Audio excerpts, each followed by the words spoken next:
दर्शकहरू नमस्कार। सगरमाथा टेलिभिजनको प्रस्तुति कार्यक्रम एसटिभी च्याटमा यहाँहरूलाई स्वागत छ। म नयन सापकोटा। हामी यस कार्यक्रममा यहाँहरू समक्ष विभिन्न अतिथिहरू लिएर आउने गर्दछौँ र आज पनि स्टुडियोमा एकजना अतिथि आइसक्नु भएको छ। हिजो व्यवस्थापिका संसदमा राष्ट्रपति विद्यादेवी भण्डारीबाट जुन आर्थिक वर्षको जुन कार्यक्रम नीति तथा कार्यक्रम प्रस्तुत गर्नुभएको छ र सरकारले पेश गरेको जुन नीति तथा कार्यक्रम छ यसलाई लिएर विभिन्न खालका टिक्का टिप्पणीहरू यतिखेर हुन थालिसकेको छ र जुन यो नीति तथा कार्यक्रम छ यसले आगामी वर्षको लागि सरकारले गर्ने कार्ययोजनाहरू के कस्तो छ त्यसको रूपरेखा कोरिएको छ। रूपरेखा जसरी कोरिएको छ त्यो रूपरेखा कोरिएकोलाई त्यसलाई साभार गर्नको लागि त्यसलाई चाहिँ पुरा गर्नको लागि राजनीतिक दल अनि सरकारको भूमिका कस्तो हुनुपर्छ र अहिलेको अवस्थामा यी रूपरेखाहरू लागू गर्नको लागि कतिको चुनौती हामीले खेप्नु परिरहेको छ। आज हामी यिनै विषयमा केन्द्रित भएर कुराकानी गर्नेछौँ। हामीसँग हुनुहुन्छ राजनीतिक विश्लेषक डाक्टर प्राध्यापक डाक्टर शास्त्र दत्त पन्त। स्वागत छ यहाँलाई। धन्यवाद। अब यो जसरी सरकार आउँछ त्यसै गरी नीति तथा कार्यक्रम पनि यो वर्षमा आउने नै भयो होइन। अघि पछिको नीति तथा कार्यक्रम र केपी शर्मा ओलीले प्रस्तुत गर्नुभएको जुन नीति तथा कार्यक्रम छ यसमा तुलनात्मक रूपमा यसलाई चाहिँ हेर्दाखेरि कस्तो पाउनु भएको छ यहाँले? सामान्यतया त यस कार्यक्रमले यो नीति यस सालको नीति तथा कार्यक्रमले पनि परम्परागत एउटा औपचारिकता पुरा गर्नुपर्ने हिसाबकोमा नै आएको छ। त्योभन्दा त्यति भिन्न खालको छैन। तर पनि यसले यो लामो 20-22 वर्षसम्मको सङ्क्रमणकालीन अवस्थामा रहेको राजनीति अब सकियो। अब हामीले त्यसलाई केही गर्नुपर्छ, अबदेखि गर्नुपर्छ भन्ने भावना अलिकति समावेश गर्न खोजिएको, यहाँबाट अब थालनी गर्नुपर्छ भन्ने भावना समावेश गर्न खोजिएको केही कुराहरू, केही आधारहरू, केही कुराहरू चाहिँ देखाउन खोजिया छ।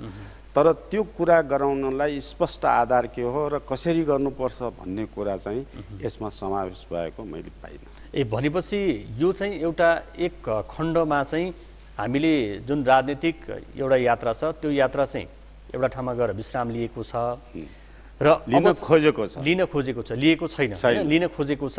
त्यो अझ कायम नै छ, त्यसमा केही कमी कमजोरीहरू। र अहिले चाहिँ राजनीतिक नेताहरूले होइन प्रधानमन्त्रीले पनि भन्नुभएको छ हामीले राजनीतिक आन्दोलन चाहिँ पुरा गरेका छौँ, अब आर्थिक आन्दोलन र विकासको आन्दोलन चाहिँ अगाडि बढ्दैछ भनेर भनिरहँदाखेरि त्यो कुरा चाहिँ यहाँ लागू गर्न खोजिएको हो। अब तर के भने यो नीति कार्यक्रम भनेको 1 वर्षको लागि हो।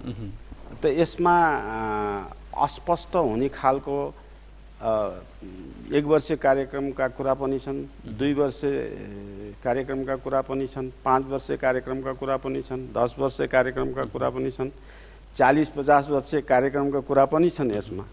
अब त्यो भन्न खोजेको कुरा के हो भन्दाखेरि त्यो किन यसो भयो त भन्दाखेरि 1 वर्षको नीति कार्यक्रममा 1 वर्ष मात्र ती भएका दीर्घकालीन योजनामा पनि यो वर्ष त्यो योजना के गर्ने भन्ने मात्रै यसमा आउनु पर्थ्यो। त्यो नभएर 10 वर्षमा हामी यति यो काम गर्छौँ, 20 वर्षमा यति गर्छौँ भन्ने दीर्घकालीन योजना यो आउनुको कारण के भने सरकारले अहिलेसम्म राष्ट्रिय मूलनीति बनाएन। त्यो राष्ट्रिय मूलनीतिभित्र हुनुपर्ने कुरा हो।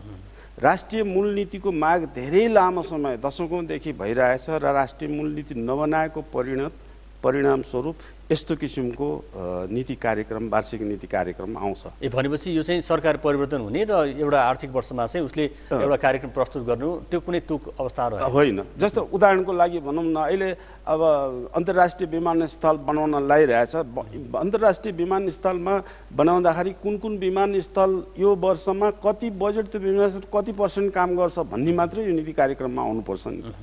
हामी 10 वर्षपछि आर्थिक सम्पन्नता गर्छौँ भन्ने कुरा नीति कार्यक्रमको कुरा होइन कि। त्यो 10 वर्षपछि आत्मनिर्भर हुने भन्ने कुरा राष्ट्रिय मूलनीतिभित्र आउनु पर्यो। त्यो मूलनीतिले 10 वर्षभित्रको यो 1 वर्षमा के गर्ने हो त्यसको विषयमा भन्ने मूलनीति र कार्यक्रममा आउनुपर्ने हो। अब यसरी सरकारमा त्यो प्रस्तुत नीति कार्यक्रम बनाउने व्यक्तिहरू जति छन् त्यो राष्ट्रको अर्थनीति, राष्ट्रको राजनीति, राष्ट्रको जनचाहना, राष्ट्रको समस्या जिनाइन के हो र कुन प्रक्रिया कुन स्टेप गरेर चाहिँ त्यसलाई समाधान गर्ने हो भन्ने कुरामा समष्टिमा मैले अनभिज्ञता देखेँ। हचुवाको भरमा धेरै काम। यसको मैले संक्षिप्तमा भन्दा राम्रा पक्ष 20% छन्। यो अहिलेको नीति कार्यक्रममा 20% राम्रा कुरा छन्, 40% हचुवा छन्, 40% यसमा चाहिँ दल र दलका मानिसको निहित स्वार्थ अथवा सत्ता टिकाउने खेलसित आबद्ध भएका छन्। भनेपछि यो चाहिँ यो हचुवाको स्वार्थ सिद्ध गर्नको लागि र एउटा आर्थिक वर्षमा पुरा नहुने योजनाहरूलाई यसरी घरिघरि चाहिँ राजनीतिक दल अथवा सरकारले चाहिँ यो तिर्साउनु पर्ने कारण चाहिँ के रहेछ त? कारण त सामान्यतया जनतालाई झुक्क्याउने हो, जनतालाई चाहिँ छारो आँखामा छारो हाल्ने हो। त्यो राष्ट्रप्रति समर्पण नभएको परिणति हो कि राष्ट्रको जिनाइन खाँचो के हो भन्ने कुरा समर्पण छैन। सत्ता कसरी टिकाउने र दललाई बलियो कसरी बनाउने, अरू मैले यसो गरेँ भनेर प्रचार कसरी गर्ने भन्ने कुरा मात्रै भयो कि किन जनता त्यति साह्रो भिडो छैन कि 2 वर्षभित्र अथवा 6 महिनाभित्र म बिजुलीको लोड सेडिङ गर्छु भनेर कसैले भन्छ भने त्यो कसैले पत्याउने कुरा होइन कि 3 महिनाभित्र म काठमाडौँमा फालाफाल पानी ल्याइदिन्छु, घर घरमा ग्यासको पाइप पुऱ्याइदिन्छु भनेर कसैले भन्छ भने त्यो अत्युक्ति हो। त्यो बोल्नुपर्ने कुरा होइन। त्यो पुऱ्याइदिए भने त जनताले त्यसै थाहा पाउँछन्। किन भनिराख्नुपर्छ र? होइन, पहिला भन्दैन भने गर्नु र भनेर गर्नुमा फरक होइन। त्यो जनतालाई सुसूचित बनाउने मात्रै हो। गर्दैछ भन्ने कुरा सूचित, हामीले यो काम गर्ने योजना बनाएसम्म भन्नुहुन्छ होइन। त त्यो चाहिँ चिज जनता झुकिने खालको जुन गर्न नसकिने कुरा हो, जुन समयमा गर्न नसकिने कुरा हो, त्यो कुरा चाहिँ गरेर केही अर्थ छैन। अब यसमा 5-7 वटा राम्रा कुरा छन्। जस्तो 12 कक्षासम्म अनिवार्य निशुल्क शिक्षा दिने भने त्यो चाहिँ विश्वको मान्यताभित्रको कुरा हो। तर त्यो चाहिँ राजा महेन्द्रको पालामा थालिएको कुरा 10 वर्ष 12 वर्षमा पुर्याउनु पर्ने कुरा। त्यो नीति के कार्यक्रम के हो भन्दाखेरि त्यो 1 वर्षमा क्लास 1 मा अनिवार्य निशुल्क गर्यो भने 2 वर्ष 3 वर्ष गरी 12 वर्षमा चाहिँ क्लास 12 मा भएर अनिवार्य निशुल्क लागू हुनु पर्थ्यो। आजभन्दा 20 वर्ष 30 वर्ष पहिले लागू हुनुपर्ने विषय थियो। अनि त्यस्तो विषयमा त हामी यति पछाडि परेका छौँ। आज अब अरू विकास निर्माणका पूर्वाधारहरू त अहिले पनि 12 कक्षासम्म लाने यो कुरा उल्लेख छैन। 12 कक्षासम्म अनिवार्य निशुल्क गरिने छ भन्ने मात्रै कुरा छ। यो अहिले कति कक्षासम्म अनिवार्य निशुल्क छ, त्यसपछि कति वर्षमा त्यो 12 कक्षासम्म वर्षको एक-एकवटा क्लासलाई दिने हो भन्ने कुरा उल्लेख गरिदिएको भए त्यो नीति कार्यक्रममा अझ भनेपछि त्यसको अवधि चाहिँ तोकिएको छैन। त्यसो एउटा हचुवा भरमा मात्रै भनिया छ। 12 वर्षसम्म यो त एउटा लेमाइनले एउटा सार्वजनिक उसमा गफ गरेर भाषण गरेको जस्तो कुरा भयो नि। नीति कार्यक्रममा आउने कुरा त्यो होइन। अहिले हामीले कति कक्षामासम्म पुगेका छौँ, अनिवार्य निशुल्क गरेका छौँ। अब त्यसमा त्यो गरेर लिएर जाने होइन। अब 1 क्लासबाट थाल्ने हो भने 12 वर्षपछि मात्रै 12 कक्षा अनिवार्य निशुल्क हुन्छ। त्यो निरन्तरता आउनु पर्यो। 12 वर्षसम्म एउटै सरकार रहन्न र सरकारको राष्ट्रिय मूलनीति नभएको हुनाले अर्को सरकार आएपछि त्यसलाई इग्नोर गरिदिन्छ। हो, यहाँनिर रोकेँ मैले। जस्तो अब केपी शर्मा ओलीले जुन खालको नीति तथा कार्यक्रम प्रस्तुत गर्न लगाउनु भयो र राष्ट्रपतिबाट भयो, यहाँनिर हामीलाई चाहिँ एउटा सबैभन्दा खड्किएको प्रश्न चाहिँ के हो भने एउटा सरकार आउँछ, एउटा नीति तथा कार्यक्रम प्रस्तुत हुन्छ र उसको कार्य अवधिभर उसले पुरा गर्न नसकेको खण्डमा त्यो नीति तथा कार्यक्रमलाई आगामी आउने सरकारले चाहिँ त्यसलाई पूरकको रूपमा चाहिँ अगाडि बढाउन सक्ने व्यवस्था किन हुँदैन? त्यो त राष्ट्रिय मूलनीति नभएर राष्ट्रिय मूलनीति अनिवार्य आवश्यकता हो र सबै पार्टीले सबै चाहिँ त्यो दिगो राष्ट्रिय मूलनीति अल्पकालीन हुन्छ, मध्यकालीन हुन्छ, दीर्घकालीन हुन्छ। हाम्रो परराष्ट्र नीति कस्तो, हाम्रो जलस्रोत नीति कस्तो, हाम्रो यातायात नीति कस्तो, हाम्रो चाहिँ बजेटमा राष्ट्रिय योजना आयोगको योजना गर्ने तरिका के हो, अब यसमा चाहिँ डिप्लोमेटिक डेभलपमेन्ट गर्ने कुरा के हो, यति भने संवैधानिक निकायकाहरूलाई नियुक्ति गर्ने प्रक्रियाहरू के हुन्, त्यो राष्ट्रिय मूलनीतिमा त यावत कुराहरू आउँछ हैन। हाम्रो वन नीति के हो, शिक्षा नीति के हो, अब नीति नै छैन। नीति नभएपछि शिक्षा चाहिँ यति पतन हुँदै गइरहेछ, कसैलाई थाहै छैन। अब यो राष्ट्रिय मूलनीति बनाउनको लागि चाहिँ कसले पहल गर्ने र कति अवधिभित्रमा बनाउन सकियो भने चाहिँ हामी मलाई व्यक्तिगत रूपमा त मैले आफ्नो व्यक्तिगत पुँजी लगानी गरेर मैले यी सबै क्षेत्रमा मैले आफूले कलम चलाएर राज्यलाई सहयोग गरेको छु। मैले राष्ट्रिय मूलनीति पुरै बनाएको छु। त्यसको आधार 2042 सालमा राष्ट्रिय मूलनीति नभई देश चल्दैन भनेर 42 सालमा राष्ट्रिय मूलनीतिको मसौदा भयो। त्यो गोप्यमै थियो, सार्वजनिक धेरै पछि मात्रै भयो। त्यो 42 सालमा बनाएको राष्ट्रिय मूलनीतिलाई अहिलेको परिवेशमा 2-4 ठाउँमा संशोधन आवश्यक गरे हुन्छ। मैले त त्यो संशोधन गरेर राष्ट्रिय मूलनीति भन्ने किताबै निकालिसकिदिएको छु। त्यो राज्यलाई सहयोग भनेर मैले जे लेखेँ त्यही राज्यले गर्नुपर्छ भने होइन। यस्तो मूलनीति ल्याए त आधार होस्, त्यो आधार र यसले बनाउनै पर्छ भन्ने कुरा।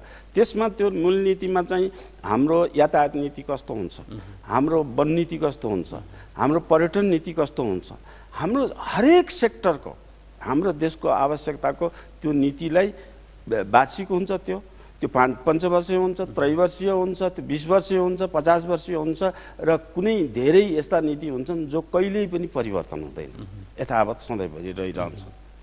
त्यो नीतिहरू नबनाइकन यस्तो नीति कार्यक्रमहरू चाहिँ राष्ट्रिय मूलनीति बनाएका नीति कार्यक्रम जुन पार्टीले बनायो नि यस्तै यस्तै हुन्छ।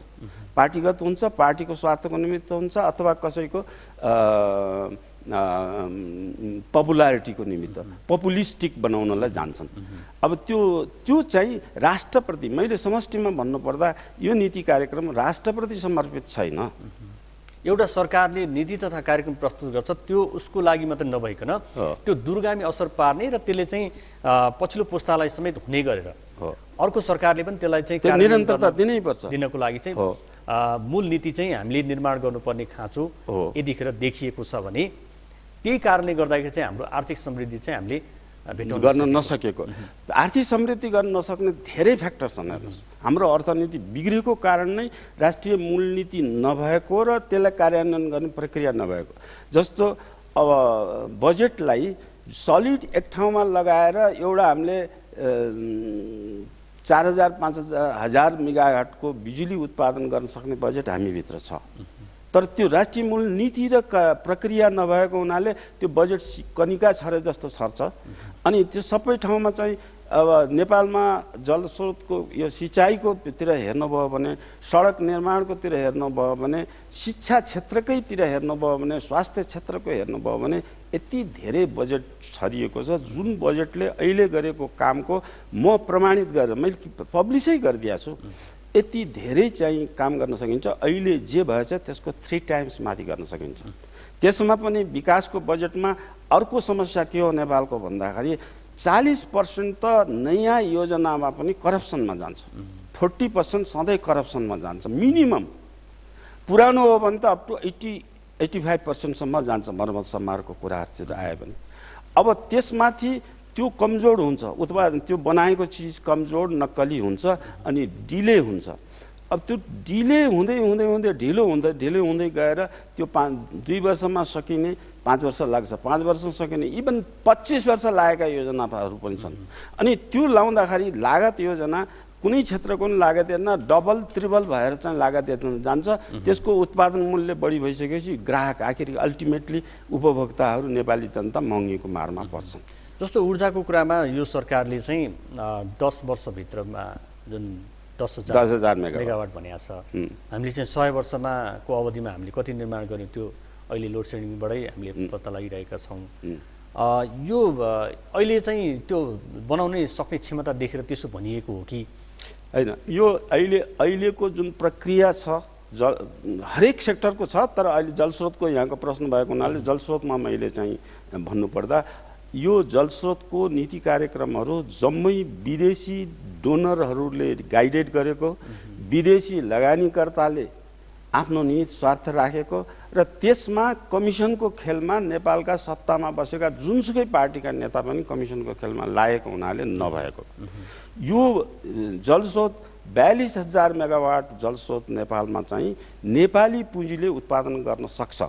अहिले भएको लगभग 83-84 हजार मेगावाट हाम्रो क्षमता उत्पादन गर्न सम्भव छ र त्यसमध्ये 42,000 मेगावाट इजिली नेपाली पुँजीले नेपालमा सञ्चालन गर्न सक्ने क्षमतामा छ। तर 900 मेगावाट निर्माण गर्नको लागि पनि जुन माथिल्लो कर्णालीको जुन परियोजना छ त्यहाँ त 900 होइन 4180 मेगावाट नै उत्पादन गर्न सक्ने रहेछ। त्यो पनि भारतीय कम्पनीलाई दिएको छ। त्यसमा पनि विभिन्न खालका विवादहरू देखिएको छ भने तपाईँले भनेको जस्तो जुन 42,000 मेगावाट नेपालले निर्माण गर्न सक्ने भनेर भनिरहँदाखेरि त्यो 900 अथवा त्यो 4180 मेगावाट चाहिँ हामीले किन बनाउन नसक्या त? त्यो बनाउन नसक्नुको मूल कुरा नै पहिलो कुरा राष्ट्रिय मूल नीति छैन। कहिले कसैले समात्न सक्दैन। जो मन्त्री भएर जान्छ, जुन मन्त्री हुन्छ उसले जे मन लाग्छ त्यही गर्छ। मन्त्री चाहिँ त्यति खुबी भएको राष्ट्रिय समाज भएको एकदमै सक्षम व्यक्ति मन्त्रीमा पुग्छ भन्ने, त्यस विषयको विज्ञ पुग्छ भन्ने कुराहरू छैन। नेपाल बुझेको पुग्छ भन्ने कुरा पनि छैन। अब मन्त्री नै पछि जहिले जाँदा पनि नीति बदलिरहेको छ। एउटा मन्त्री जान्छ एउटा नीति बनाउँछ, अर्को मन्त्री जान्छ एउटा नीति बनाउँछ। राष्ट्रिय मूल नीति नभएको हुनाले त्यो ट्र्याकमा कुनै मन्त्री हिँड्न पाउँदैन। भनेपछि हाम्रो जुन मन्त्रीमण्डल छ त्यो मन्त्री परिषदमा भएका सदस्यहरू नै असक्षम छन्। त्यो विषयको विज्ञ हुनुपर्छ नि। संसारभरि विज्ञले त्यो विज्ञ त फेरि त्यहाँ मन्त्रालयमा हेर्ने त अरू प्रशासनिक निकायका मान्छेहरू तर त्यो सबैलाई जब विदेशीहरू लगानीकर्ता आएर विदेशी लगानीकर्तालाई इन्भाइट गर्छ नि, उसले आफ्नो इन्ट्रेस्टको निमित्त त्यो विज्ञ र मन्त्री समेत त्यो चक्करमा आउँछ, कमिसनको चक्करमा आउँछ। चाहे तपाईँ कालीगण्डकीको विद्युत उत्पादनको कुरा गर्नुहोस्, चाहे मर्साङदीको कुरा गर्नुहोस्, कुनै पनि विद्युतमा त्यो चक्र भएको छ र त्यसले 13 अरबको कुरालाई 33 अरब पुर्याएको छ। त्यो 2 वर्षमा सकिनलाई चाहिँ 10 वर्ष 9 वर्ष पुर्याएको छ। त्यो पुर्याउनुको पछाडि जम्मै चक्कर छ। विदेशी डोनरहरूले जे एग्रिमेन्ट लेखेर ल्याउँछ त्यसैमा सही गर्छ यिनीहरू। कमिसनको एउटा लोभका भरमा जम्मै जान्छ। अहिले प्राधिकरण डुबेको किन छ भने विदेशी लगानीकर्ताले ल्याएको एग्रिमेन्टमा फटाफट अमेरिकन लगानीकर्ता र जर्मन लगानीकर्ताको चाहिँ हेर्नुभयो भने उनीहरूले नेपाललाई डुबाउने एग्रिमेन्ट गरेका छ, तर कमिसनको लागि त्यो डुब्ने जानी सही गरिरहेछ यिनीहरूले। त्यो किन हुन्छ भने राष्ट्रिय मूलनीति नभएको कारणले। बान्ने केही पनि छैन नि, जे गरे पनि हुने किसिमको नीति छैन भने एउटा मन्त्री जान्छ, उसले आफू बसेसम्म एउटा नीति बनायो, अर्को मन्त्री जान्छ त्यसलाई फाल्छ, अर्को नीति बनाउँछ। अब अर्को कुरा चाहिँ नेपालमा पुँजीको कुरा गर्नुहुन्छ। मैले 42,000 मेगावाट नेपाली पुँजीले बनाउन सकिन्छ। त्यसमा 22,000 मेगावाट नेपालको उद्योग व्यापार धन्दा सबैमा चाहिँ 22,000 नेपालमै खपत गर्न सकिन्छ। अब 22 बाँकी एक्सपोर्ट गर्न सकिन्छ। सबै बङ्गलादेश किन्न तयार छ। त्यो भारतमै पठाउनुपर्छ भन्ने छैन। अब अहिले सार्कले गरेको निर्णय अनुसार भारत चाहिँ बाधक बन्न पनि सक्दैन। अब भारतलाई खाँचो छ, भारतले पनि जहिले पनि किन्छ, उत्पादन भइसकेपछि त्यो नकिन्ने अवस्था पनि छैन। र हामीले नेपालमा 20-22,000 मेगावाट बिजुली खर्च गर्न सक्ने उद्योग बनायौँ भने अहिलेको हिसाबमा यदि कुनै पनि करप्सन नगरिकन नेपाली पुँजीले सरकारले सत्तामा बसेको र नेपाली जनशक्तिलाई लगाएर गर्ने हो भने त्यो विद्युत उत्पादन 3 रुपियाँ युनिटभन्दा माथि पर्दैन। अब यो सेतो सुन चाहिँ त्यतिकै बगेर खेर गइरहेको छ भन्ने एकातर्फ छ। सरकारले 100 वर्षमा कति बनायो र अब 10 वर्षमा जुन 10,000 मेगावाट भनेर भनिरहेको छ भने अहिले यो जुन परियोजना बनाइएको छ नि, यो परियोजनामा आधारित रहेर सरकारले गर्न सक्ने कुराहरूलाई चाहिँ यहाँले कतिको सरकारले गर्न त सम्भव छ। म भन्छु कि कुनै पनि म त्यो राष्ट्रिय मूलनीतिभित्र मैले जुन मसौदा गरिदिएको छु त्यो मूलनीतिभित्र यो जलस्रोतको नीति पनि छ। अब यो चाहिँ सरकारले गर्न सक्ने त्यो 10,000 मेगावाट 10 वर्षमा गर्ने भन्ने कुरा त्योभन्दा बढी गर्न सकिन्छ कि त्यो त्यति मात्रै कुरा होइन।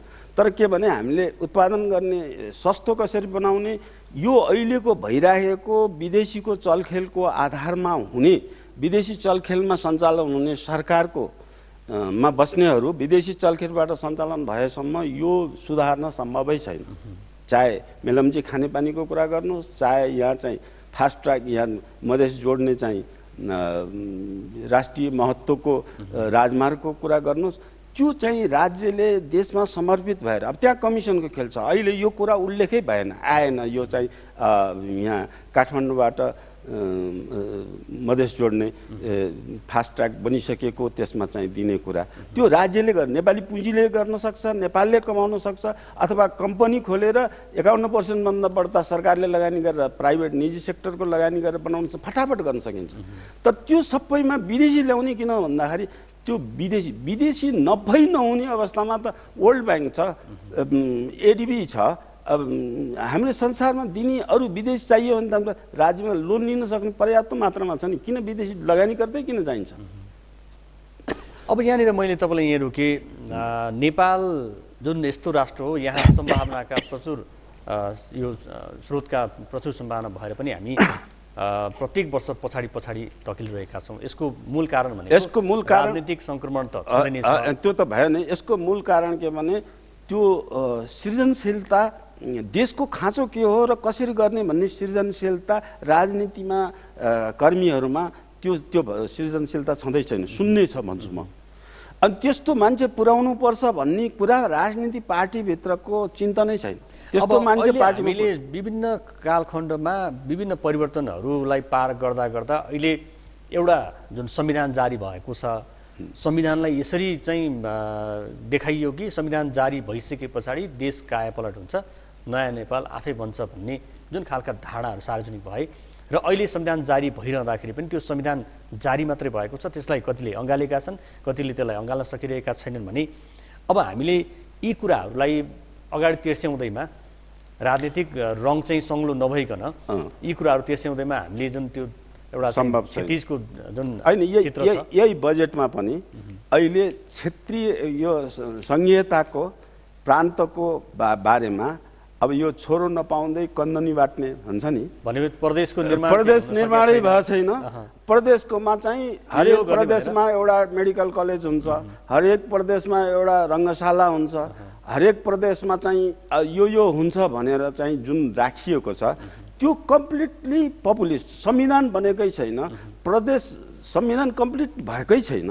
त्यसमा पनि सबभन्दा ठुलो विवादको विषय चाहिँ प्रदेशको निर्माणमा छ। जब प्रदेशमा यत्रो क्वेसन आइरहेको छ कि जब समावेशी सबै ठाउँमा आछ, भौगोलिक समावेशी खोइ भन्ने प्रश्न खडा भइरहेको छ। अब त्यो कुरा मलाई लाग्छ यो राजनीतिक तहबाट सङ्घीयताको कुराको अन्त्य हुनै सक्दैन। पहिलो कुरा सङ्घीयता देशले थाम्न सक्छ सक्दैन, आर्थिक कुराको एउटा पाटो बाँकी नै छ, त्यसमा अध्ययनै भएको छैन। सङ्घ बनाउँदाखेरि कुन त्यसलाई बनाउँदा कति बजेट आउँछ, कति स्रोत आम्दानी गर्न सक्छ त्यसले, कति त्यसमा लगानी गर्दाखेरि कति विकासमा बजेट जान्छ भन्ने कुरा कसैले अध्ययनै गरेका छन्। त्यसै आँखा चिम्लेर सँगसँगमा हिँडेका छन्। अब यसको अन्तिम निर्णय सङ्घीयता बनाउने कि नबनाउने, सङ्घीयतमा हिमाल तराई पहाडको बनाउने हो कि यदि बनाउने हो भने कि यो अहिलेको जस्तो बनाउने, कतिवटा बनाउने, यी कुराहरू चाहिँ अन्तिममा मलाई लाग्छ जनमत सङ्ग्रहमा नगइकन जतिवटा आयोग बनाए नि, जति पार्टीका जति मिटिङ बसे पनि यो अन्त्य हुँदैन। अब सङ्घीयतामा चाहिँ अब यो बजेटमा अहिले आएर सङ्घीयताका कुरा ल्याएर सङ्घीयतालाई सपोर्ट गर्ने कुरा आइरहेछ। अब यो चाहिँ छोरो नपाउँदै कन्दनी बाटेर केही काम छैन कि यो चाहिँ यसको पपुलिस्टिक एउटा कुरा, अथवा चाहिँ राजनीतिक सन्तुलन कायम गर्न या चाहिँ इन्डियाले चाहिँ गरेकोलाई उसको मुखमा बुझो लाउन या तराईका आन्दोलनलाई मुखमा बुझो लाउन यस्तो हिसाबले गरेर आइरहेको देखिन्छ। अब अलिकति अगाडि फर्क्यौँ, जस्तो 9 बुँदे सहमति अनुरूप एमाले र माओवादी बीच जुन खालको गठबन्धन भयो, 3 दिनमा हामीले धेरै खालका रूपरङहरू देख्यौँ होइन। र नेपाली राजनीति यस्तो हो कि आज एउटा कुरा हुन्छ, भोलि अर्को हुन्छ र पर्सि अर्कै देखिने परम्परा नेपाली राजनीतिमा छ। र त्यो भए पनि राष्ट्रिय मूल नीति नहुनुको परिणाम त्यो पनि केही दिन अगाडि मात्रै पनि देखियो। र अहिले देखिएको जुन राजनीतिक यो मेल छ नि माओवादी र एमालेको, यसले गर्दाखेरि कङ्ग्रेस अलिकति चिडिएको छ। हुन त ऊ संसदमा ठुलो दल हो र पनि उसले अरूले गरेको कुरामा ताली बजाउने र त्यसलाई आलोचना गर्ने मात्रै काम गरिरहेको छ। अहिले राष्ट्रिय राजनीति चाहिँ कस्तो पाउनु भएको छ कि हामीले संविधान जारी भइसक्दाखेरि कस्तो हुनु पर्थ्यो, अहिले कस्तो भइरहेको छ? यसमा त पुरै भाइ पुरा के भने अहिले यो चाहिँ अहिले नीति कार्यक्रमभित्र 5वटा तिब्बत जोड्ने बाटोलाई सम्भवतः बजेट आउने बाटो यसले खोलेको छ है। यो चाहिँ कर्णालीको एउटा, मुस्ताङको, अनि यो रसुवाको अब यो तातो पानी र पूर्वको त्यो किमाताङ्क। अब यी बाटोमा मनग्गे बजेट राखेर त्यो बाटो नाका खोल्ने अथवा 2 वर्षभित्र 2 लाइनको पिच गर्ने, 4 वर्षभित्र 4 लाइनको पिच गर्ने र रसुवागढीको नाकाबाट अब यो अलि रेलवेको कुरा पनि त्यहाँ जोडिएको छ। नाकाबाट लुम्बिनीसम्म निकाल्ने चाहिँ जुन कुरा छ त्यो भारतले चीनसँग गरेका मोदीले चीनसँग गरेको 44वटा एग्रिमेन्टभित्र जुन चीनसँग गरेका छ त्यसमध्ये एउटा चाहिँ व्यापारको नाका खोलेर नेपालको पश्चिमको बाट खोलेर चाहिँ हाम्रो लैजाने जुन नाका खोल्ने प्रस्ताव थियो त्यो प्रस्ताव अनुकूल भारतले सहयोग गर्नु पर्थ्यो। तर भारतले यो किसिमको गर्यो भने भारत निर्भर अर्थतन्त्र अब चाहिँ सन्तुलन हुन्छ भन्ने एउटा राष्ट्रियताको दृष्टिकोणले त्यो राम्रो कुरा छ है। अहिले 5वटा नाका चाहिँ यो अहिले नीति कार्यक्रमले खोल्नलाई बजेट राख्ने ठाउँ बनाएको छ, त्यो राष्ट्रियताको निमित्त अत्यन्त राम्रो हो। तर म यसमा के गर्छु भने इन्डियालाई हामीले छिमेकी धकेल्न त सक्दैनौँ, इन्डियासँग झगडा गरेर बस्ने कुरा त होइन, इन्डियासँग पाखुरा ठेलेर चाहिँ हामी त बस्न त सक्दैनौँ, न चीनसँग पाखुरा ठेल्न सक्छौँ। हामी कसैसँग विश्वमा मिलेर बस्ने देश हो। त्यस हुनाले जुन तरिकाबाट यो प्रस्तुत भयो त्यो कुरा चाहिँ कोरारी राजमा त्यस्तो अवस्थामा बनाएको थियो जे इन्डियालाई मन नपरे पनि इन्डियाले अगाडि आएर नाकाबन्दी गर्छु यो गर्छु नगर भनेर चाहिँ प्रेसरहरू जे दिए पनि गर्न सक्ने अवस्था थियो। त्यो बौद्धिक तरिकाबाट गरिएको थियो कि अहिले चाहिँ यस्तो अवस्थामा गर्छ इन्डिया नाकाबन्दी गर्छ त्यसकारण हामी चाइनामा एग्रिमेन्ट गऱ्यौँ भन्ने कुरा। राज्यको मूलनीति भएको भएदेखि त जुन बेलामा कोदारी राजमार्ग त्यसको निरन्तरता 5वटा बाटो सधैँभरि हरेक वर्ष गर्दै गर्दै गयो त अहिलेसम्म खुलिसक्थ्यो नि त, 20-25 वर्षसम्म गरेनौँ। अथवा यो गर्नुपर्ने कुरा थियो। अब 45 सालको नाकाबन्दीमाथि नेपालले कस्तो व्यवस्था गरेको थियो त्यो व्यवस्थालाई निरन्तरता दिएको भए अहिले नाकाबन्दीको कपाल दुखाइ त हुन्थेन नि। 45 सालमा 3 दिनभित्र हरेक मान्छेले त्यो अभाव भएको वस्तुको कार्ड पाएको थिए घर घरमा 45 सालको नाकाबन्दीमा। अनि त्यो लिएपछि पनि कुपन बाँडिएको थियो। कुपन लिएर गएपछि तोकेको कुपनमा तोकेको दिनमा अनिवार्य दिन थियो, त्यहाँ कालाबजारी पनि थिएन, घुसखोरी पनि थिएन, बदमासी केही पनि थिएन। त्यो चिज अब हामीले विकास गरेर 45 सालसम्म अहिलेसम्म विकसित हुँदै आयौँ कि तल तल पतन हुँदै गयौँ भन्ने एउटा इन्डिकेसन। अब त्यस्तै गरेर अब भूकम्प पीडितको कुरा पनि त्यस्तै छ। भूकम्प पीडितको कुरा पनि हामीले जुन गर्न सक्ने सजिलो सहज रूपमा गर्न सक्ने कुरा हामीले गरेकै छैन। अब जुनसुकै कुरा जुद्ध संसदले गरेको जति पनि गर्न सकेन। अब यहाँनिर हामीले चाहिँ यो राष्ट्रिय एकतालाई मजबुत पार्नको लागि राजनीतिक दलबीचको जुन मेलमिलाप नीति छ त्यो मेलमिलापको नीतिलाई हेर्ने हो भने कस्तो पाउनुहुन्छ? जुन एउटा राष्ट्र समृद्ध हुनुको लागि राजनीतिक दलमा एकता भयो भने अरूले हेप्न पाउँदैनन्, अरूले लुट्न पाउँदैनन्, कस्तो यस्तो हरेक देशमा हुन्छ। कति पुरा राष्ट्रियताका सवालका महत्त्वपूर्ण नीति कार्यक्रमहरू जुन हुन्छन् जो देशका जुनसुकै पार्टीको जुनसुकै नेताले पनि एउटै बोली हुन्छ कि त्यो इन्डियाको नि हुन्छ, अमेरिकाको नि हुन्छ, सबैको हुन्छ। एउटै नेपालै यसो छ हरेक पार्टी पछि त्यो नेपालको राष्ट्रियताको इन्ट्रेस्टको विषयमा बेग्ला बेग्लै बोल्छन्। भनेपछि राजनीतिक धारणा एउटा होला तर सरकारमा गइसके पछाडि राष्ट्रिय धारणा चाहिँ हुनुपर्छ। त्यो चाहिँ अहिले हाम्रो नेपाली राजनीतिमा देखिएन, छैन। अब त्यसमा सरकारमा गइसकेपछि पनि हाम्रो राजनीति बिल्ट इन सिस्टम जुन छ नि त्यो नै गलत छ के। जसो पार्टीको मान्छे राष्ट्रपति भएपछि पार्टीको मान्छे हुँदैन, राष्ट्रको मान्छे हुन्छ। प्रधानमन्त्री भएपछि पार्टीको मान्छे हुँदैन नि प्रधानमन्त्री हुन्छ।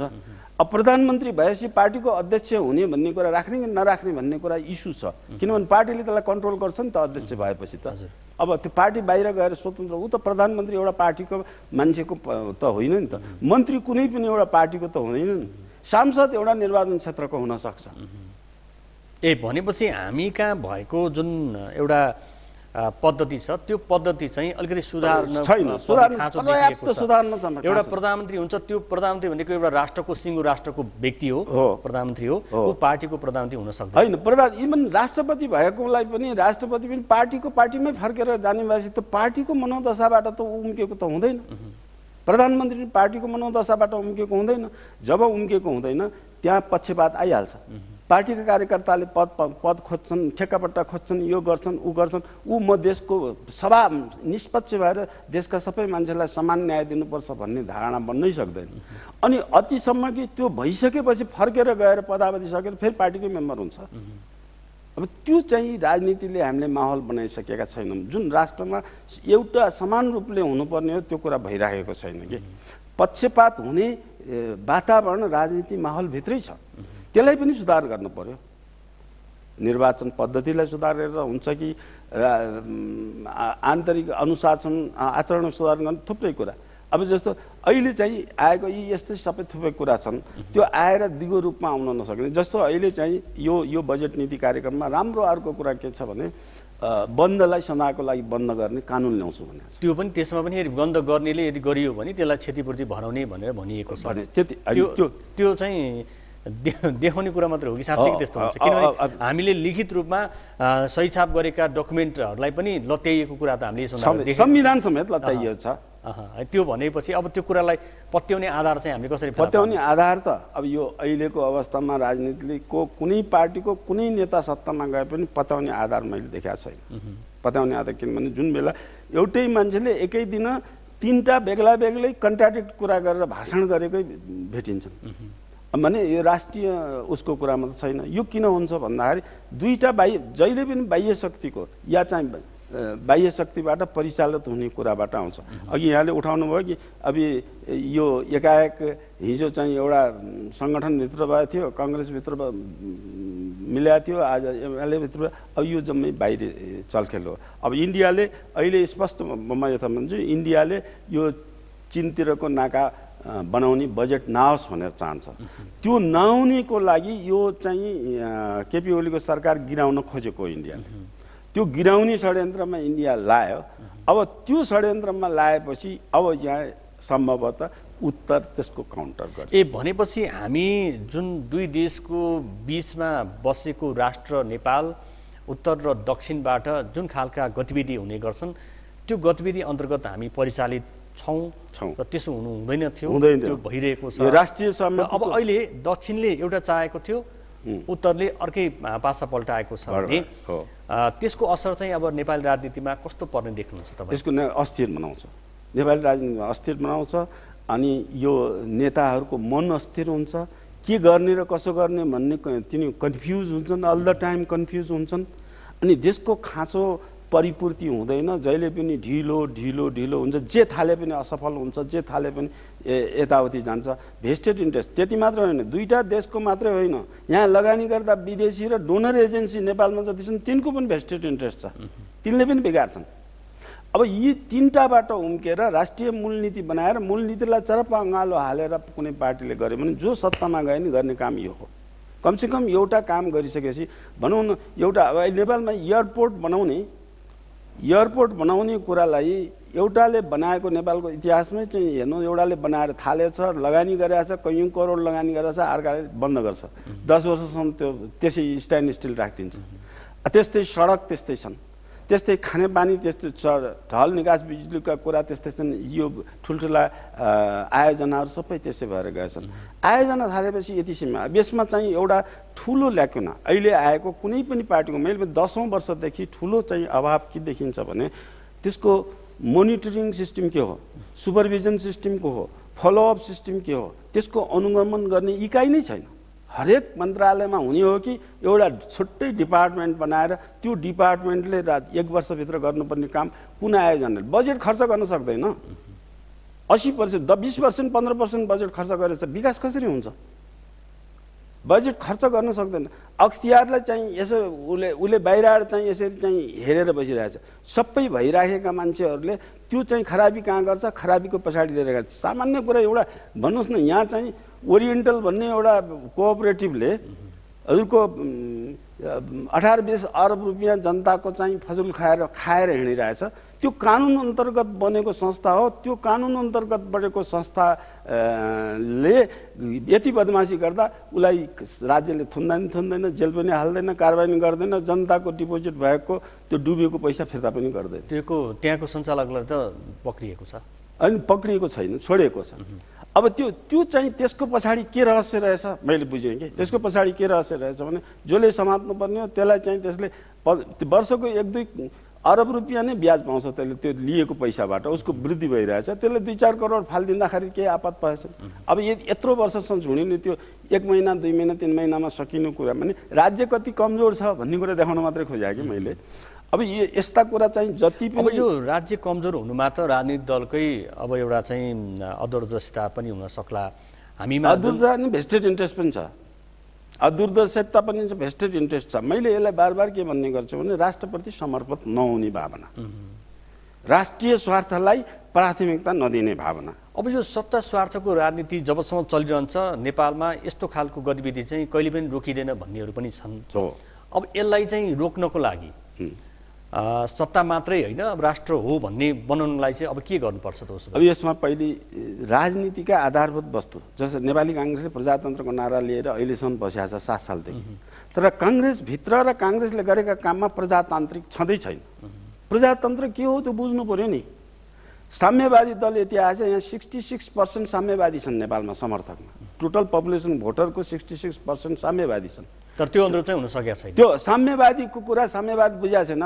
त्यो चाहिँ चण्डी पाठ गर्नेले अर्थ नबुझिकन बाहुनले आएर फटाटट पाठ गरे जस्तो त्यो कार्ल मार्क्सको ड्यास क्यापिटल पाठ गर्न सक्छ, लेनिनका कुरा माओको कुरा पास गर्न सक्छ, तर त्यसलाई कार्यान्वयन के गर्ने हो भन्ने कुरा त गर्दैन। यिनीहरूले आएर लिबरल इकोनोमी बोकेर गएछ। अब साम्यवादको नारा लाएर अगाडि बढेका पार्टीहरू अलि टुक्री टुक्री कता विच्छेद भइरहेछन् भने त्यो साम्यवादको के अर्थ रह्यो र त्यो नारा लगाउनेहरूको जुन उपस्थिति देशमा उनीहरूको गतिविधि कस्तो छ भन्ने कुरा छर्लङ्ग भएको छ भने साम्यवादका 66% पपुलेसन पछाडि लगाएर हिँडेको साम्यवादमा साम्यवादीको सिद्धान्त छैन। प्रजातन्त्र लोकतान्त्रिक अभ्यास गर्ने नेपाली काङ्ग्रेसको अथवा चाहिँ त्यो सरहका सानातिना अरू दल जुन छन् प्रजातान्त्रिक अभ्यास, उनीहरूमा प्रजातन्त्रको अर्थ थाहा छैन, प्रजातान्त्रिक अभ्यासै छैन। अब त्यो चिज यी सबै फेरि घुमिफिरी कोही विदेशीको चलखेल, विदेशीको चक्रव्यूहमा छन्, नेपालीपनमा यिनीहरू छैन। अब यो विदेशीको चक्रव्यूहबाट उम्काउने के हो त्यो चाहियो नि, त्यो किसिमको कुराहरू चाहियो। अहिलेको यो पब्लिस बजेट अघि मैले भने जस्तो चीन र इन्डियासँग ब्यालेन्स गर्नु पर्यो नि नेपालको चाहिँ आउने बेला। यो ब्यालेन्स नभयो भने, यो ब्यालेन्स भएन भने यो बजेट आइसके असोजमा हाम्रो ट्रेड ट्रिटी इन्डियासँग सकिन्छ। ट्रेड ट्रिटीकै कारणले 45 सालमा 40 सालमा नाकाबन्दी गरेको कुरा त हामीले बिर्सिया छैनौँ। अहिले फेरि त्यो नाकाबन्दी इन्डियाले भने जस्तो भए छैन, यसमा हुने वातावरण छैन, त्यो नाकाबन्दी फेरि आउन सक्छ। त्यसको लागि अहिलेदेखि तयार हुनुपर्छ कि पर्दैन? त्यो किसिमको कुरा अहिले पहल गर्नुपर्छ कि पर्दैन? त्यो आउने सम्भावना छ। ऊ असन्तुष्ट छैन नि, उसको चित्त बुझाएको छैन। अहिले पछिल्लो गतिविधि अनुरूप जुन ऊ खुसी हुनुपर्ने थियो त्यो खुसी हुन सकिरहेको छैन र भएको पनि देखिँदैन। र अहिले फेरि भारतीय राजदूत नेपालका लागि जुन भारतीय राजदूत दीप कुमार उपाध्यायलाई फिर्ता बोलाइएको छ, त्यस पछाडि फेरि राष्ट्रपतिको भ्रमण स्थगित भएको छ। यी विभिन्न कारणहरू देखाइएको छ। जनसम्बन्ध सुधार गर्नको लागि यसो गरियो भनेर भनिरहँदाखेरि तपाईँको नजरले चाहिँ के देखिरहेको छ यो पछिल्लो घटनाक्रममा? यो घटनाक्रममा दीप कुमारलाई फिर्ता ल्याउने कारण, किन फिर्ता ल्याउने भन्ने जस्टिफिकेसन दिन त सकेको छैन गभर्मेन्टले, होइन? त्यो कुरा के भने कङ्ग्रेससँग रिसाए, कङ्ग्रेसको मान्छे हो, यही हो। दीप कुमार डिप्लोमेटिकको एउटा क्यारियर कसो हुनुपर्छ, राष्ट्रिय मूलनीतिमा कस्तो मान्छे हुनुपर्छ भनेर पठाएको भए यो समस्या आउने थिएन। दीप कुमारलाई नेपाली काङ्ग्रेसले एउटा कार्यकर्तालाई जब दियो, जागिर दियो। भनेपछि अब त्यो कङ्ग्रेसको मान्छे चाहिँ अर्को कङ्ग्रेस विरोधीले बोलाउनु पर्दाखेरि उसँग चाहिँ त्यो क्षमता, दक्षता र उसको दूरदृष्टि हुनुपर्ने ठाउँमा हचुवाकोहरूमा कार्यकर्ता पार्टीको आधारमा गए थियो, पार्टीको आधारमा फिर्ता बोलाएको, अरू केही पनि होइन। किनभने कङ्ग्रेससँग रुष्ट भयो, कङ्ग्रेसका पाएछन् हुनेसम्म सबै लिएर आउँछ, त्यसमा इन्डिया पनि रुष्ट भइरहेछ। भनेपछि अहिले यो फिर्ता बोलाउने प्रक्रियालाई चाहिँ हेर्दाखेरि सरकारले यो गर्न सक्ने कुरै हो? होइन, गर्न सक्ने कुरा हो। आफ्नो विदेशी राजदूतलाई फिर्ता पनि पठाउन सक्छ, तर कारण हुनु पर्यो कि जस्टिफिकेसन। कारण त उहाँ बताएको के छ भने देशको जुन एउटा राष्ट्रिय राजनीति छ त्यसमा चाहिँ असर पार्ने गरी उहाँले भूमिका खेल्नुभयो। के भूमिका खेल्नुभयो त्यो चाहियो नि त। भूमिका त अब राजदूतसँग मिलेर यहाँ गतिविधि गर्नुभयो भन्ने कुरादेखि लिएर आफ्नो जुन एउटा मापदण्ड छ त्यो मापदण्डभन्दा बाहिर गएर उहाँले आफू परिचालित हुनुभयो भन्ने कुरा छ। अनि त्यो कुरा भयो भने फिर्ता बोलाउन हुन्छ, त्यो सबैको चित्त बुझ्नु हुनुपर्छ। मैले बुझेकोमा त्यो विक पोइन्ट हो। स्ट्रङ पोइन्ट के हो भने ऊ नेपाली काङ्ग्रेसको सक्रिय कार्यकर्ता, होइन? अब उसले नेपाली काङ्ग्रेसको इन्डियासँगको रिलेसनलाई उसले मेन्टेन गर्छ, स्ट्रङ बनाउँछ, पुलको काम गर्छ। त्यस कारण त्यसलाई तोड्नु पऱ्यो, भत्काइदिनु पऱ्यो। त्यति हो मैले देखेको कुरा त। यसो हुनाले विषयको जुन विषयको मान्छे हुन्छ त्यो विषयको विद हुनु पर्यो। यो पार्टीको ऊ पार्टीको भन्ने कुराको आधार हुनु भएन। त्यो नभएपछि यो चाहिँ राजनीति चाहिँ सुधार्ने एउटा बिन्दु हो भने त्यो मात्रै होइन, कुनै पनि राजनीति नियुक्ति हुने संवैधानिक निकायकोमा एउटा आधार, मूलनीतिले चाहिँ आधार तयार गरेकै हुनुपर्छ, जसमा त्यो मिनिमम क्राइटेरिया नपुगेको मान्छे त्यहाँ पुग्न नसकोस्। त्यहाँ अब हामीसँग समय सकिन लागेको छ, अन्तिममा भनिदिनु होला, जुन यहाँले राष्ट्रिय मूलनीति नहुँदाखेरि हामीले यो खालको दुःख झेलिरहनु परेको छ भनेर भन्नुभयो। त्यो राष्ट्रिय मूलनीति बनाउनको लागि चाहिँ पहल कहाँबाट गर्ने, कसले गर्ने? अनि गर्ने त सरकारले पहल गर्ने हो। सरकारले चाहिएका विशेषज्ञ देशभरिका जम्मा गरेर ल्याउन पनि सक्छ। त्यो राष्ट्रिय योजना आयोगका जस्तो विभिन्न मन्त्रालयका सचिवहरू यिनीहरू चाहिँ बसेर गर्ने हो। त्यसमा चाहिँ क्याबिनेटले निर्णय गर्नुपर्छ र त्यो दिगो रूपमा जाँदा जम्मै पार्टीले पनि समर्थन गर्नुपर्छ र त्यसलाई पुरा बलियो बनाउनुको निमित्त कानुन पनि एउटा बनाइदिनुपर्छ। त्यसलाई चाहिँ त्यो नीतिमा तोकिए अनुसारका कुराहरू जुन सत्तामा गए पनि त्यसले निरन्तरता दिनुपर्छ भन्ने कुरा चाहिँ आउनुपर्छ। त्यो मूलनीति देशको अत्यन्त आवश्यक कुरा छ, जुन नीतिले हाम्रा प्राकृतिक स्रोत साधन जति छन् सबै परिचालन गर्न मद्दत गर्छ, पर्यटन उद्योग बढाउनलाई मद्दत गर्छ, जलस्रोत बढाउनलाई मद्दत गर्छ, वन नेपालमा हराभरा गराउन मद्दत गर्छ। अब यो अहिले चाहिँ जुन व्यवस्थित बस्ती नेपालको खाँचो हो त्यो नभइकन अब कृषिका कुरा यहाँ आएछन्, तमाम क्षेत्रका सिँचाइका कुराहरू आएछन्, तर त्यसको आधारभूत वस्तु व्यवस्थित बस्तीको जुन आधारभूत हो, कृषिको जुन आधारभूत कुरा हो, त्यो नभएर मलाई लाग्छ अहिले बनाएको यो नीति कार्यक्रम कैयौँ अवस्थामा छानो पहिले बनाएछ, तल जग्गै छैन, गाह्रो उठाएकै छैन, जग्गै छैन, माथि छानो ठडाउन कोसिस गरिरहेछ कि यस्तो किसिमको कुरा अथवा चाहिँ यो काल्पनिक हचुवाभरको जाने कुराहरू चाहिँ तोड्नुपर्छ। त्यो अहिले मधेसवादी दलहरूले यसको विरोध मेनली के गरेका छ, मधेसलाई थारूहटलाई सम्बोधन गरिएन भनेर जुन गरेका छ। जब मलाई लाग्छ यसको बजेट अहिले मनज्ञ बजेट तराईकै योजनाको लागि, अब तराईमा चाहिँ यो सिँचाइको लागि नेपालको जम्मै बजेट तराईमा चाहिँ जाने हिसाबले यो कार्यक्रम आएछ। तराईको चाहिँ त्यो हुलाकी राजमार्ग बनाउने कार्यक्रम आएछ, तराईका धेरै योजनाहरू यसमा परेका छन्। अब त्यो योजना पनि अब ती योजनाहरूलाई त्यति आउँदै तराईका असन्तोष छन् भनेको त्योले योजनाले व्यक्तिको अथवा पार्टीको कार्यकर्तालाई चाहिँ त्यो डाइरेक्ट लाभ त हुने भएन। जति बजेट तराईमा गर्ने त्यो तराईको राष्ट्रियता पनि तराईका मान्छेमा भएको मैले भेट्टाइनँ कि त्यति आउँदैछ भने त खुसी हुनु पर्थ्यो नि त। अब उनीहरूले त बिहान बेलुकाको चिया खाने, एउटा पद पाउने, एउटा आफ्नो कार्यकर्ता नियुक्ति गर्ने, त्यो कुरालाई मात्रै उनी उपलब्धि मान्ने बानी भएछ। त्यो तराईवादी राजनीतिक दलको मात्रै होइन कि यी अरू राजनीतिक दलमा पनि त्यो कुरा चाहिँ मनज्ञ रूपमा छ। अब यो कुराहरू राष्ट्रिय मूलनीतिको कुरा जुन अपरिहार्य भए तापनि त्यसलाई लागू गर्नको लागि, त्यसलाई चाहिँ अङ्गीकार गर्नको लागि राजनीतिक दलहरू नै त्यसमा लागि राष्ट्रिय मूलनीति चाहियो। तर अहिले चाहिँ देखिएको समस्या भनेको हाम्रो जुन राष्ट्रिय राजनीति छ त्यसमा नै हामी बेमेल भइरहेका छौँ। संविधान जारी भएको छ, त्यो अड्किएको छ, त्यसलाई कार्यान्वयन गर्न सकिरहेका छैनौँ भने अब यता मिलाउने कि उता मिलाउने, यो गर्दा गर्दै कति वर्ष जाने त्यो आफ्नो ठाउँमा छ। मुख्य कुरा प्रजातान्त्रिक अभ्यास भएन भनेको जति विवादित क्षेत्र त्यो जनतामा, सार्वभौम सत्ता जनतामा आउनु पर्यो नि। अहिलेको राजनीतिले सार्वभौम सत्ता त्यो पार्टीमा मात्रै राख्यो। पार्टी भनेको त्यो संसदमा राखेपछि पार्टीले संसदको बनाउने भयो।